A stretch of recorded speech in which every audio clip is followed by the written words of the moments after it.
Oi, gente, boa noite. Aqui reunidos novamente na nossa quarta-feira. Uma quarta-feira que hoje foi uma quarta-feira muito estranha, também muito especial, mas muito estranha. É especial porque todos os dias são especiais e tem que ser, a gente tem que ver os dias sempre dessa forma, né? Que bom que alcançamos mais um dia. É assim que a gente precisa nos ver e trabalhar durante o dia, durante a nossa estrutura mental, para a gente superar as limitações e as prováveis decepções, até mesmo, sei lá, a situação que hoje nos encontramos, para que ela fique um pouco mais branda, mais maneira, mais legal. A gente precisa entender os nossos dias sempre como dias especiais. Embora aconteçam as coisas, né? Mas aí eu vou até contar para vocês uma coisa que aconteceu hoje que faz parte até, que vai fazer parte até também da nossa conversa, né? Voltamos a lembrar, sempre a gente vai falar isso, vocês vão me engolir de tanto que eu falo sobre os nossos tratamentos, né, gente? Sobre esses tratamentos que estamos fazendo, que o santuário e as entidades espirituais, de um modo geral, estão fazendo. Nós estamos atendendo dentro do que dá. Nós tivemos essa semana um grupo pequeno dos médios e vendo lá a nossa nova casa, aonde, se Deus quiser, quando abrirmos, já estaremos lá nesse local. Já começamos a mexer para poder deixar ele mais adequado. Herdamos pelo percurso, no trajeto, uma linda cachorrinha, Mimi. Adotamos a Mimi agora é nossa, viu, gente? Quero nem saber. E nesse trabalho todo que a gente busca fazer aqui na matéria, o outro trabalho que fazemos é o momento em que nós nos dedicamos na prece, nas vibrações, na concentração absoluta, para que a gente se desdobre como médios, possamos nos desdobrar e chegar até onde estão sendo os locais de atendimento na espiritualidade, que na realidade eu digo como se fosse um imenso, gigantesco hospital de campanha. Então ali a gente chega para trabalhar, para ajudar, porque os espíritos, principalmente os espíritos encarnados, eles têm uma dificuldade grande de ouvir a voz do espírito desencarnado, então a gente precisa conversar com eles, porque aí eles nos escutam, e assim a gente vai trabalhando em prol. É lógico que a decisão de vida ou morte, de permanecer ou não, é divina, é de Deus, e faz parte digamos assim, da história do projeto encarnatório de cada um. Então, sob esse aspecto, a gente não interfere. E é claro que tivemos perdas, sim, perdas. Perdas que sentimos, perdas que sofremos, perdas que lamentamos, mas perdas que estamos ajudando esses espíritos agora na sua nova roupagem, nesse novo momento, porque esse é o papel do espírita. O espírita, nós temos que trabalhar nessas dimensões e no entendimento desses processos, né? Então, lamentamos, sim, a perda de muitos, que não digamos perda, mas a passagem de muitos para o mundo espiritual, mas estamos ajudando a todos, encarnados e desencarnados, desse processo, né? A gente fala assim que lá fora, lá em cima, na espiritualidade, hoje o mundo está bastante tumultuado, viu, gente? E isso está deixando em algumas pessoas um estado de tristeza, de melancolia, porque nós estamos vivendo um estado de tristeza e melancolia mesmo, né? Bom, então, não deixem de fazer os tratamentos que ajudam, e quando a gente faz o tratamento, na realidade, a gente também está ajudando, porque quando entramos em oração, nossa oração ela vai e vai aonde se necessita, né? Então, a gente fala que o nosso atendimento funciona também para o atendimento ao nosso próximo. Mas então, deixa eu contar rapidamente o que aconteceu hoje, porque que meu dia hoje foi muito do estranho, né, em alguns processos. Eu moro aqui numa região de Cuiabá, chamado Condomínio Florais, ele fica aqui numa estrada que segue para um distrito, aqui chamado Distrito da Guia. É uma região que, quando nós viemos para cá, 11 anos atrás, ela era totalmente rural. Hoje não, hoje ela é impregnada de condomínios, tem condomínios, escolas, pequenos malls, né? Então ela está se tornando assim essa região uma região assim, muito parecida com a Barra da Tijuca, lá no Rio de Janeiro, mas ainda tem muita área verde, essa área de cerrado. E vocês sabem que nós estamos passando aqui uma seca hoje, esses últimos dias, praticamente esse último mês, estamos com uma seca, mas aquela assim que está terrível, e as queimadas estão assolando tudo. Quem acompanha os noticiários sabe que nosso Pantanal, por exemplo, está tomado pelo fogo, o que nos deixa muito tristes, porque a vegetação ela renasce, é natural dela. Mas e os animais, né? A fauna que lá está, será que estão sendo recolhidos? O que está acontecendo? Onde que eles estão encontrando pouso e refúgio nesse momento? Isso realmente nos preocupa muito. Mas, hoje, então, teve um foco de incêndio aqui perto, atrás de um condomínio, basicamente na frente de um condomínio de prédio, o único prédio que tem para cá. São 2 torres que tem aqui. E eu fui hoje de manhã fazer exame de vista para renovar a carteira de motorista. Estou voltando para casa, estou vendo aquela gigantesca fumaça negra, aquela coisa em 2 pontos assim terríveis. Eu achei que era atrás desse condomínio. Falei, gente, nossa, olha lá aquela região que tem muito verde, muito mato, como é que está feio e tal. Vim para casa, tudo bem, beleza. Lá pelas tantas, entra vendo aí no grupo dos moradores a preocupação, e a escola do meu filho, que é aqui do lado, estava entre nós e o fogo. E aí, como as pessoas estão lá trabalhando, embora não tenham as aulas, mas as pessoas estão lá, surgiu toda essa preocupação e eles avisaram, não, a escola está protegida, porque a gente tem todo um trabalho que faz aqui, mas o fogo já está atingindo, chegando ao fundo do condomínio, do outro condomínio ali mais à frente. Começou a dar aquele desespero, o pessoal falou que ia vir aqui para o Florais, que não ia dar para segurar, porque ele ia chegar aqui, porque os bombeiros estão todos atendendo lá no Pantanal, que nós estamos sem bombeiros, que não tem bombeiro suficiente, e aquilo foi dando um pânico, foi dando um trelelé. Aí eu olhei assim, bom, meus filhos estão em casa, beleza, é só pegar pelo pescoço e tacar dentro do carro. Mas eu tenho 9 gatos e um cachorro. Aí me deu aquele desespero. Aí comecei a catar gato, para tudo quanto é canto, cata gato aqui, cata os gatos, enfio os gatos no quarto, peguei todas as caixinhas de gato, coloquei na porta. Falei, se preciso for, é fácil. Porque o difícil é catar gato, né? Pela casa depois ou pelo jardim. Até saí aqui, porque tem um que está sempre aqui na pracinha em frente. Fui lá, peguei o gato, trouxe e tal. Menina, minha maior preocupação, aqui, assim, toda a minha preocupação foi nesse sentido, dos seres vivos dessa casa, dos viventes, dos amores, dos meus filhos, do meu marido que estava aqui, coitado, saindo de um trabalho aqui também ao vivo, no computador, todo meio perdido do que estava acontecendo, e os meus gatos, eu fiquei desesperada com meus... Eu falei, a cachorra estava correndo pela casa, não é louca, mas ela é fácil, chama, vem, taca na coleira e enfia dentro do carro. Mas os gatos não, eu consegui catar todos os gatos. Depois me veio essa reflexão, depois que tudo passou, que falaram que o fogo tinha sido já debelado, aliás, o cheiro que chegou aqui, a fumaça que chegou aqui, é como se o incêndio estivesse no nosso jardim. Um troço horrível, terrível. E aí ficou aquele negócio, o que será, né?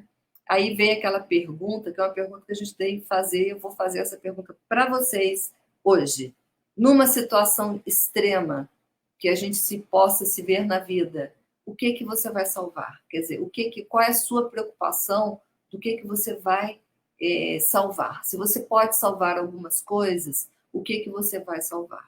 Eu fiquei pensando, gente, eu não sou melhor do que ninguém, mas a minha preocupação foi salvar os meus amores, né? Os meus amores humanos, os meus amores animais. Os meus amores plantas não ia ter jeito, mas os amores humanos e animais, sim. Muito tempo depois, que já estava tudo pronto, assim, acalmando, eu falei, gente, será que eu tenho que separar algum documento? Será que eu preciso separar um documento? Será que eu preciso ter uma maleta de reserva dentro de casa para uma situação e tal? Mas isso, assim, muito depois. Meu primeiro pensamento, a minha primeira atitude foi buscar salvar os pobres dos coitadinhos, né? Porque eu jamais poderia imaginar, só de imaginar, aliás, aquilo me deu vontade de sumir eles sofrendo numa situação dessa. Mas eu não sei, a pergunta será o que é que cada um de vocês, o que é que cada um de nós, numa situação extrema, numa situação de perigo, vai salvar? Podendo salvar alguma coisa, vai salvar o quê? Vai salvar suas joias, seus dinheiro guardado no cofre, vai pôr o cofre debaixo do braço, vai salvar seus animais, vai falar, não, os animais saem correndo, se viram. O que a gente faz, né? Porque é da natureza humana. É o primeiro que vem, aquele primeiro pensamento que vem, a primeira situação que vem é o que define quem somos nós, que mostra quem somos nós. Então a gente precisa, às vezes, se colocar numa situação dessa, feito fomos colocados hoje, e eu dou graças a Deus de ter sido colocada nessa situação, de eu ter tido uma ação proativa para salvar esses serizinhos. Ainda pensei, graças a Deus, os carros estão aqui todos, dá para levar, cada um sai dirigindo um carro com o bicharada dentro, as coisas que tiver que levar, as pessoas que tiverem que levar. E assim, mas qual seria o pensamento das pessoas? Eu tive muito essa curiosidade, logicamente, como saí perguntando, mas eu tive muito essa curiosidade. O que essas pessoas teriam salvo no primeiro momento? E a pergunta é feita, então, a vocês. Pensem nisso, pensem, porque isso define muito nós, porque a gente precisa sair, né, desse patamar do falar, do saber, eu sei que é assim, eu sei que é assim, mas a gente precisa introjetar as coisas, a gente precisa trazer para dentro de nós o conhecimento crístico, o conhecimento evangélico, de que o que vale na vida, o valor, está na vida, né? Na vida, no espírito, nas coisas vivas, nos viventes, e não na matéria morta, porque a matéria só existe para nos servir. Então a gente precisa entender da nossa posição no mundo, se nós estamos sendo servidos pela matéria ou estamos servindo a matéria, né? E a nossa conversa de hoje, já continuando, eu trouxe aqui, ó, desse livro, A Bíblia de Jerusalém, tá? A Bíblia de Jerusalém, por que eu gosto muito de olhar essa Bíblia? Por uma razão, ela não é uma Bíblia evangélica, não é uma Bíblia católica, não é feita por um padre, por um pastor, ela não tem interpretações equivocadas. Na realidade, são mais de 100 pessoas que trabalharam na estrutura dessa Bíblia. Pessoas de conhecimento de línguas antigas, línguas mortas, para conseguir trazer do original direto para a língua que nós falamos hoje, sem passar por tantas traduções tortas. Então, tem tudo, tem rabino, tem padre, tem teólogos, tem filósofos, tem linguistas, tem pessoas de todas as profissões, de todos os lugares, de todos os cantos, de todas as matizes de pensamento. Então, ela é uma Bíblia desatrelada de uma religião nesse sentido, né? Então, ela é uma Bíblia bíblica, tá? Ela não defende, ela não traduz as coisas no sentido de dar o entendimento que interessa, mas sim pelaquilo que realmente foi dito. Então, é muito legal. E eu estou falando dessa Bíblia por quê? Porque volta e meia, nos estudos, nas aulas, lá no santuário, com as pessoas, eu falo muito de uma parábola de Jesus que se encontra no Evangelho de João, tá? Que é a parábola da videira. E o nome da parábola é A Verdadeira Videira. E por que eu falo muito sobre ela? Porque, no meu entender, que somos tão aprendizes dessa doutrina do amor, no meu entender, essa parábola, ela resume todo o ensino do Cristo. E ela coloca um Cristo muito puro, um Cristo muito... o Cristo que a gente precisa conhecer, que a gente precisa acreditar, né, naquilo que ele nos colocou. Então, a parábola da videira, e vocês sabem que o Evangelho de João foi escrito muito tempo depois e é um evangelho chamado pneumático, é um evangelho mediúnico. João recebia a voz direta de Jesus e ia escrevendo. João não se baseou, por exemplo, nas cartas de Levi ou no Evangelho de Mateus, que foi escrito à época, né, seguindo passo a passo o mestre. Não, ele ouvia Jesus e transcrevia, tá? Então, é um evangelho muito puro. É um evangelho que, além de ser a transcrição da voz do Cristo, é de um apóstolo muito puro. João é um apóstolo muito puro. É um apóstolo muito bom, né? Ele era diferente de todos os outros, né? Então, por isso Jesus escolheu ele para fazer esse trabalho, tá? Então, eu vou ler a parábola e a gente vai falar sobre ela, ok? A verdadeira videira. Eu sou a verdadeira videira e meu pai é o agricultor. Todo ramo em mim que não produz fruto, ele o corta. E todo que produz fruto, ele o poda, para que produza mais fruto ainda. Vós já estáis puros, por causa da palavra que vos fiz ouvir. Permanecei em mim, como eu em vós. Como o ramo não pode dar fruto por si mesmo, se não permanece na videira. Assim também vós, se não permanecerdes em mim. Eu sou a videira e vós os ramos. Aquele que permanece em mim e eu nele produz muito fruto. Aquele que permanece em mim e eu nele produz muito fruto, porque sem mim nada podeis fazer. Se alguém não permanece em mim, é lançado fora, como ramo, e seca. Tais ramos são recolhidos, lançados ao fogo e se queimam. Se permanecerdes em mim, e minhas palavras permanecerem em vós, pedi o que quiserdes, e vós os tereis. Meu Pai é glorificado quando produzes muito fruto, e vós tornais meus discípulos. Assim como o Pai me amou, também eu vos amei. Permanecei em meu amor. Se observais meus mandamentos, permanecereis no meu amor, como eu guardei os mandamentos do meu Pai e permaneço no seu amor.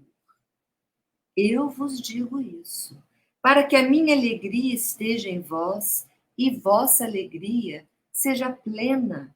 Este é o meu mandamento: amai-vos uns aos outros, como eu vos amei.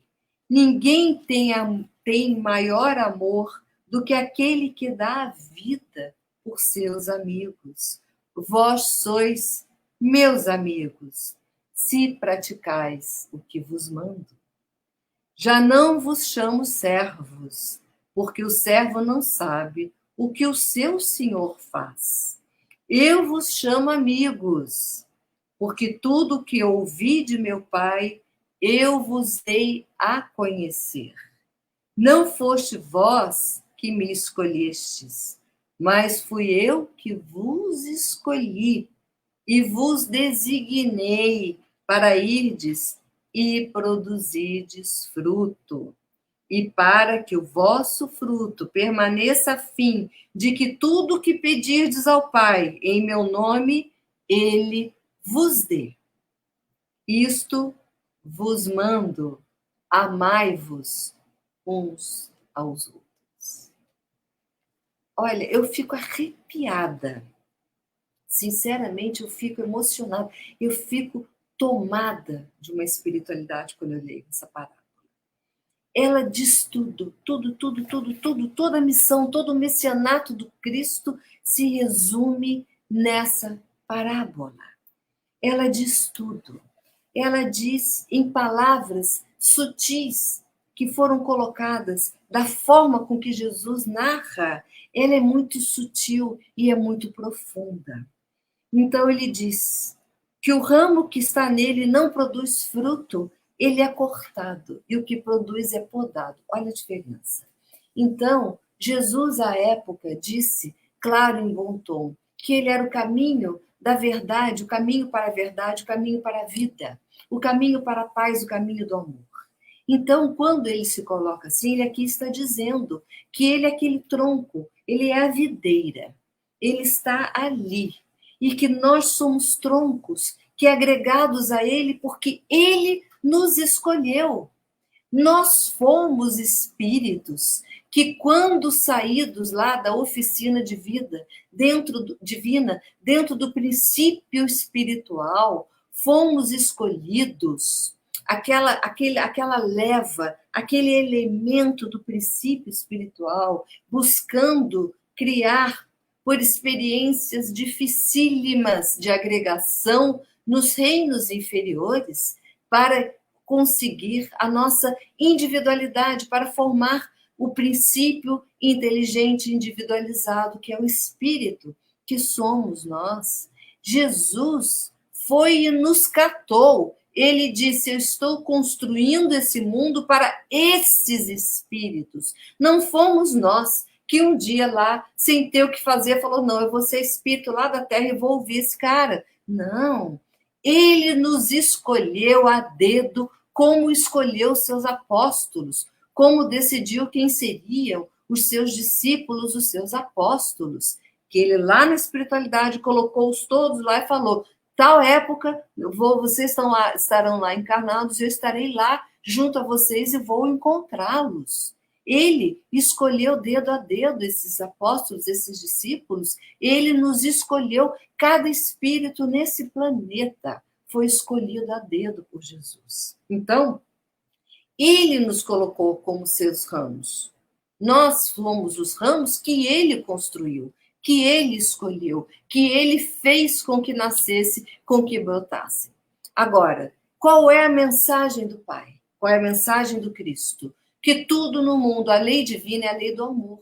Se você fere a lei do amor, se você não produz frutos, se você é inócuo, é infértil, se a sua vida é inútil e infértil, se ela não produz o bem e o amor, você é cortado fora, ou seja, você desencarna e vai ter que recomeçar tudo de novo. Vai lá reaprender para poder, ao voltar à carne, novamente, consiga nessas idas e vindas produzir o seu fruto, que é o objetivo nosso, produzir o bem, produzir o amor. Então ele diz: aquele que não produz, que não consegue se permanecer, não fica, não consegue, não se nida, não se permanece grudado num tronco, numa videira, que é o amor. Então, se você não vibra no amor, você não fica preso nela. Você é cortado fora. É isso que ele fala. Não que é cortado assim, vamos embora porque você não presta. Não, nós nos cortamos, não tenho a menor dúvida, que quando a gente não consegue vibração emocional evoluída, melhor, próxima desse amor que eles falam, a gente não consegue ficar perto de Jesus, e muito menos colado nele. Então, é o que ele diz. E aquele que produz é sempre podado para produzir mais. Ou seja, nós estamos sempre vivenciando, indo e vindo da carne no espírito, para lá, aprendendo na lei natural de evolução. Então, a gente toma uma trauletadinha, é lá a podazinha que a gente faz na planta, que ela sente, é claro que ela sente, mas a poda ajuda ela a fortalecer e a produzir melhores frutos. É o que acontece conosco. A cada sofrimento, a cada pensamento equivocado que gere o sofrimento, a cada vivência no resgate, no ajuste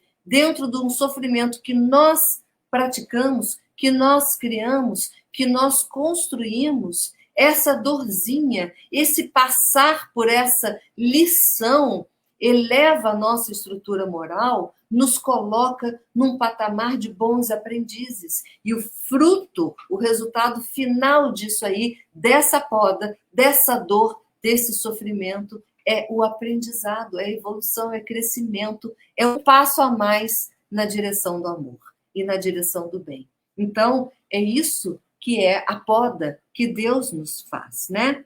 E ele diz assim, e ele nos fala: olha, não podemos dizer que nada sabemos, porque nós somos ramos que têm conhecimento, porque ele falou: permanecei em mim por tudo que eu ensinei, eu vos fiz ouvir a palavra de Deus, eu passei a vocês o meu conhecimento. E lá ele volta a dizer: eu não vos chamo mais de servos, porque tudo que eu soube, que aprendi do meu pai, eu ensinei a vocês. Então, vocês são meus amigos.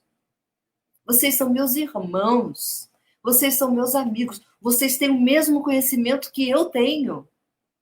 Vocês hoje trafegam no conhecimento, no aprendizado que eu tenho e que eu passei a vocês, porque vejo em vocês os meus amigos, os meus irmãos.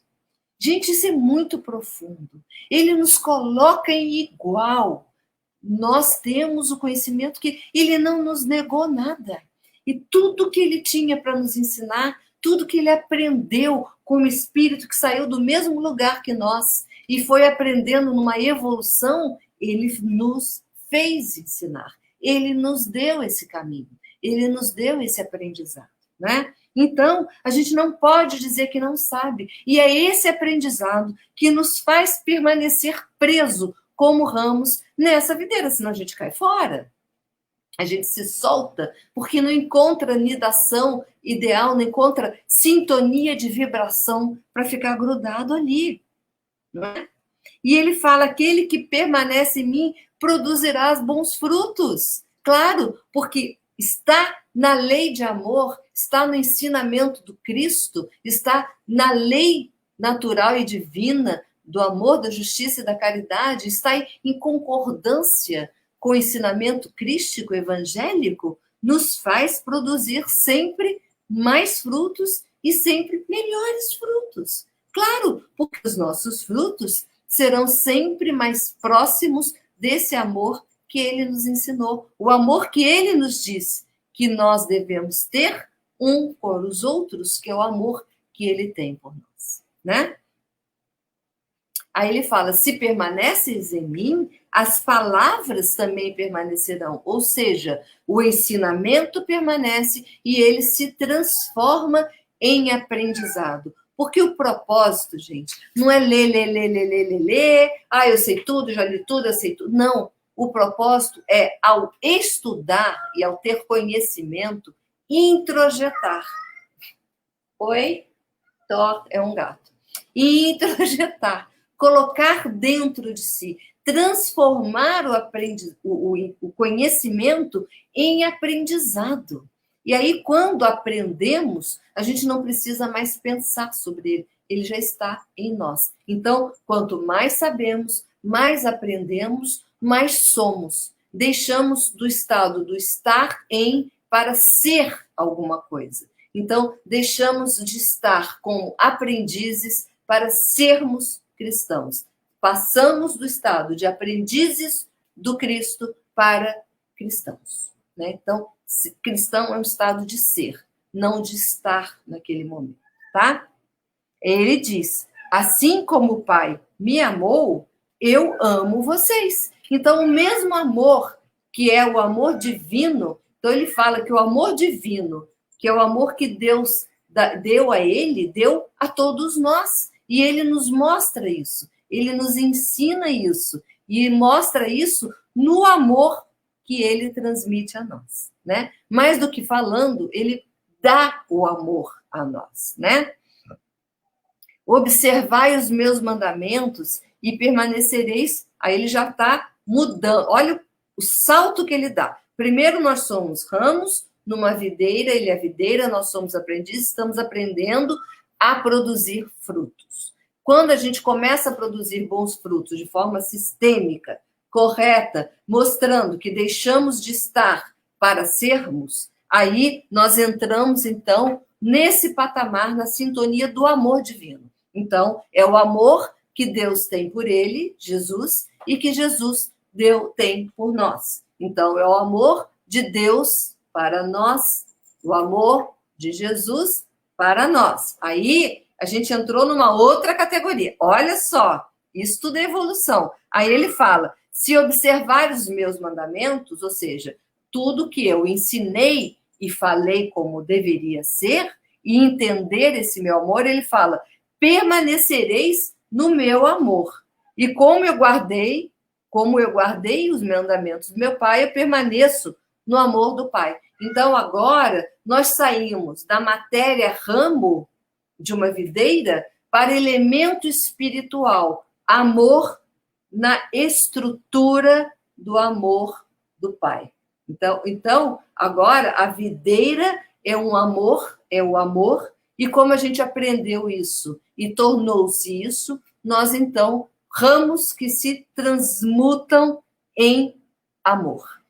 Entende? Vocês estão entendendo a sutileza da palavra dele? E esse amor que ele tem pelo Pai, que ele nos ensinou a ter por ele e pelo Pai, é que faz com que todos nós estejamos ligados como uma grande net, é uma grande rede que liga e interliga tudo no universo, e liga e interliga todos os espíritos nesse universo. Estejamos no mundo Terra ou em qualquer lugar, em qualquer mundo habitado ou em qualquer parte desse universo, nós estamos ligados na mesma teia, na mesma rede, que é o amor de Deus, que é o amor do Criador, tá? O amor origem de todas as coisas.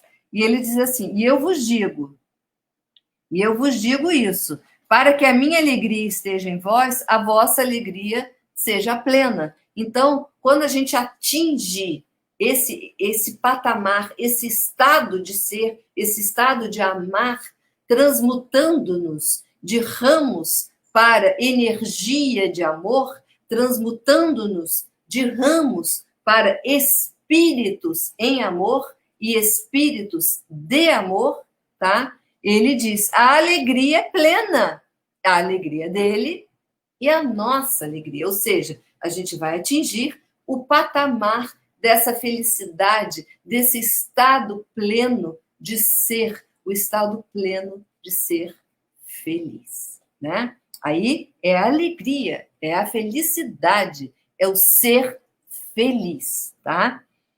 Aí ele diz, e esse então é o meu mandamento. Amai-vos uns aos outros como eu vos amei. E eu sempre falo que isso aí foi o grande patamar do processo. Nós deixamos de ser aprendizes do amor, que ama pelos nossos olhos e pelo nosso umbigo, eu amo o meu próximo como eu amo a mim mesmo, e passo a ser um espírito amor, um ser, um ente amor, estando na carne ou não, um ente amor que produz amor para o próximo no amor de Deus, no amor que Jesus tem por nós. Então, isso é salto evolutivo, né? Então, isso é que ele espera. O amor pelo próximo como a si mesmo era para dar o choque, quase que um choque epistemológico, um corte epistemológico na nossa estrutura mental, psíquica, histórica, filosófica, psicológica e etc. Então, peraí, eu tenho que amar o outro como eu me amo. Opa! Então, vamos lá. Para esse momento. Não. Amar ao outro como eu me amo, vírgula. Amar ao outro como Jesus nos ama. É esse amor que a gente tem que exercitar. Então, ele já mostra que amar egóico é para dar susto. A gente tem que amar o amor. No amor de Deus. E no amor que ele, Jesus, exemplificou e dá a todos nós, todo instante, né? Aí ele fala, ninguém tem maior amor do que aquele que dá a sua vida por seus amigos. E aí é que ele fala, porque só vós sois, hoje, meus amigos, e não mais servos. Porque o servo, o patrão, né? O dono, chega lá e fala, faça isso, né?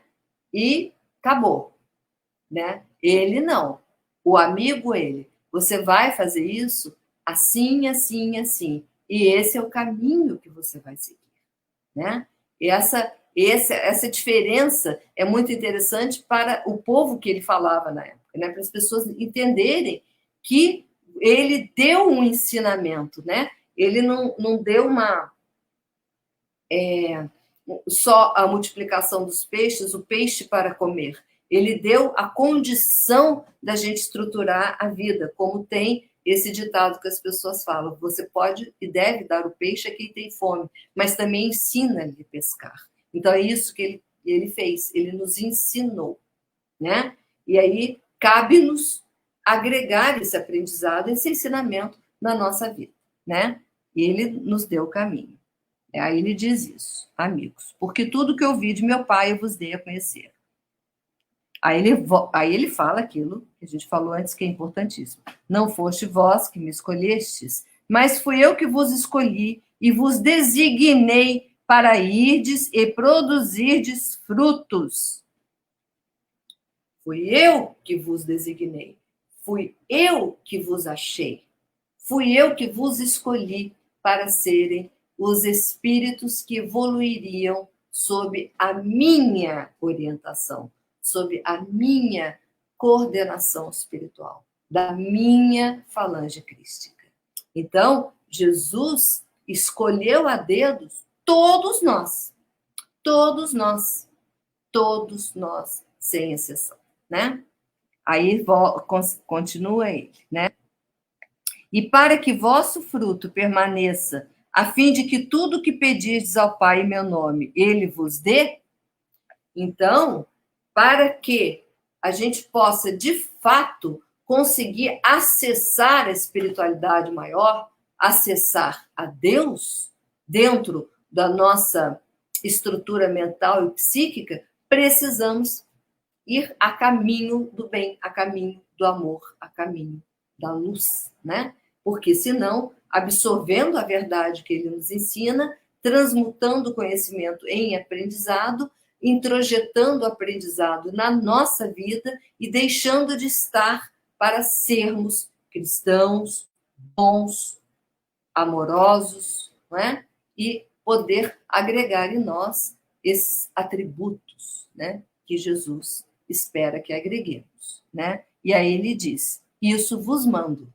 E ele já não está mais dizendo, vão lá e façam. Não, isso é ordem. Se tem uma ordem dada dentro de tudo que ele nos falou, a ordem é essa: amai-vos uns aos outros. Porque esse não existe nada que foge a isso em todo o ensinamento do Cristo. Todo o ensinamento do Cristo. Tudo o que ele fez, o que ele falou, o que ele ensinou, o que ele exemplificou, o que ele mostrou é: amai-vos uns aos outros. E então, o nosso caminho para que nós, como ramos, possamos produzir bons frutos, sendo podados para produzir mais, transformados de ramos em amor, e esse amor produzir frutos ainda, porque o processo da evolução é ad continuum, para que a gente chegue lá, né? Que a gente possa chegar naquele ponto que nos ensinaram, sentarmos ao lado do Pai nesse grande festim espiritual, ou seja, chegarmos na condição de espíritos puros e, além disso, que nem sabemos o que é preciso que nos amemos uns aos outros. O amor que Jesus deu a nós, nos ensinou e dá a nós todos os dias. Por isso que eu amo essa parábola, gente. Não tem como não amar essa parábola. Não tem como não se emocionar com mais esse ensinamento que Jesus trouxe-nos após o seu desencarne na mediunidade de João, no Evangelho de João, né?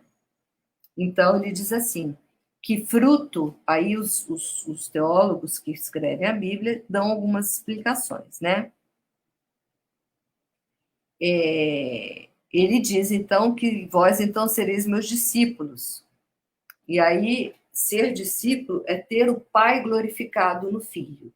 Então, para que Deus se glorifique em nós, nós somos discípulos da Boa Nova. Nós somos discípulos do ensinamento do amor, da lei de amor, do conhecimento, da prática, da atuação, da perpetuação, da frutificação da lei de amor. Isso é ser discípulo de Jesus. E ele nos convoca a sermos os seus discípulos. Como? Então eu falo assim, eu sou discípulo de Deus. Não, sou discípulo de Jesus. Eu sou cristão, sou discípulo. Vai ali e faz tudo ao contrário. Não. Ser discípulo, seguir e poder dizer que é um cristão, é seguir esse caminho.